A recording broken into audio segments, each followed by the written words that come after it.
Videos sobre el atropellamiento y sus fases para la materia de medicina legal y forense. Mi nombre es Paul Irving Castillo Cosío. El docente de la materia es el doctor José Luis Ramos Jiménez. Y bien, vamos a continuar. La lesión de atropellamiento consta de 4 fases. Más bien, el proceso de atropellamiento consta de 4 fases. La primera es el fase de choque.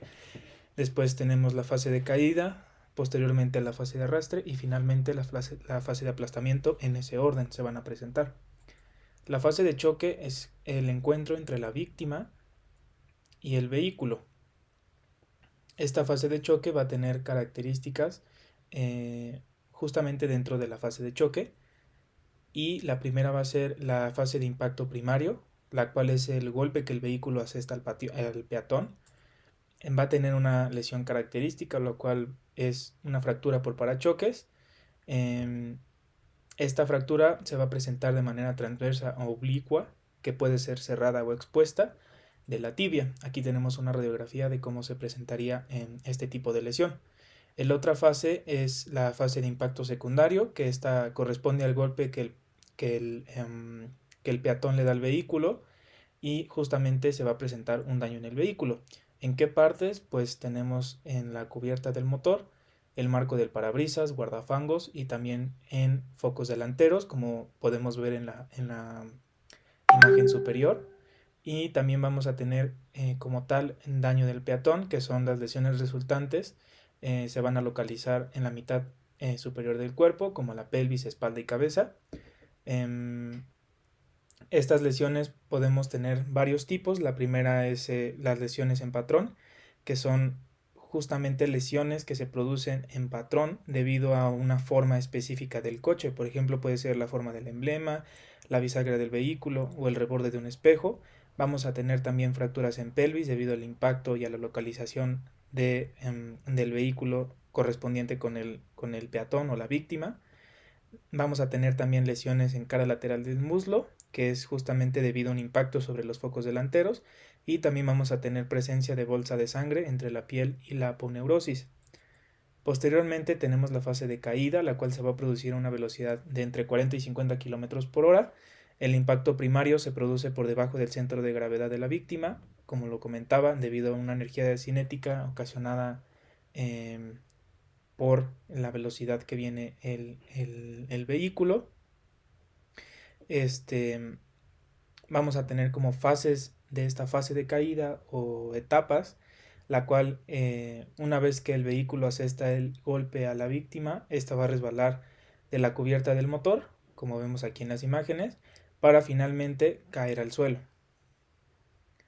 Esta fase de caída va a tener una lesión característica, la cual se llama lesión golpe contra golpe. También se han descrito o se conoce esta lesión como lesión de látigo. Como vemos ahí en la imagen superior, vemos cómo recorre justamente toda la parte de la cabeza y el cuello debido a la lesión inicial.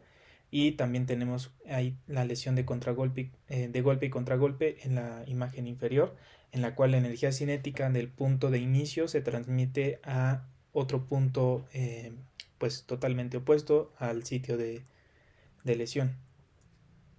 Posteriormente vamos a tener la fase de arrastre, que esta va a estar relacionada con el impulso que el vehículo transmite a la víctima durante la fase de choque, como lo habíamos mencionado. Aquí tenemos unas imágenes de cómo se vería una lesión por arrastramiento, y esta fase de arrastre va a tener lesiones características. La primera son excoriaciones lineales, que son producidas por la fricción de la piel sobre el suelo. Después tenemos las excoriaciones en saltos, que son áreas alternas entre lesiones con excoriación y lesiones que no tienen, zonas de piel que no tienen ninguna lesión. Después tenemos, a pesar de que no es una lesión, es una característica de esta fase de arrastre, que es el polvo sobre la ropa y el polvo en partículas desiguales. Aquí tenemos unas imágenes de justamente excoriaciones lineales, que sería como la imagen superior, y las excoriaciones en saltos, que sería la imagen inferior. Lamentablemente esta imagen pues está recortada, pero después de esta excoriación que vemos, posteriormente se presenta una piel sana y después se vuelve a presentar otra excoriación. Y bueno, finalmente aquí tenemos otra imagen de cómo se vería justamente el polvo sobre la ropa debido al arrastramiento que ocasionó el vehículo con la víctima. Y bueno, también pues tenemos ahí que el suelo es de tipo arenoso, ¿no? Finalmente tenemos la fase de aplastamiento, la cual el vehículo va a tender o regularmente pasa por encima de la víctima y tiende a apartarla del camino si es que ésta se encuentra en un ángulo recto.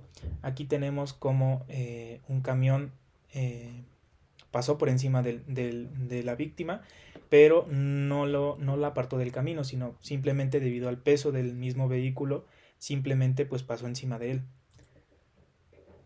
Eh, las lesiones características del aplastamiento justamente son lesiones de aplastamiento como tal, pero que tienen una característica de que están estampadas las marcas de las llantas. Estos marcajes corresponden justamente a la superficie del rodaje de los neumáticos, que se acompaña con equimosis o lodo debido al contacto entre el suelo y la víctima. Y también vamos a tener que existen lesiones características que se van a localizar, bueno, que son bien localizadas en miembros, y estos ayudan a determinar justamente el trayecto del neumático a lo largo de pues, las fases del atropellamiento como tal. Aquí tenemos unas imágenes en las que de nuevo un camión debido al peso pues aplastó a la víctima. Vemos ahí lesiones características de aplastamiento, pero que justamente corresponden con las llantas, ¿no?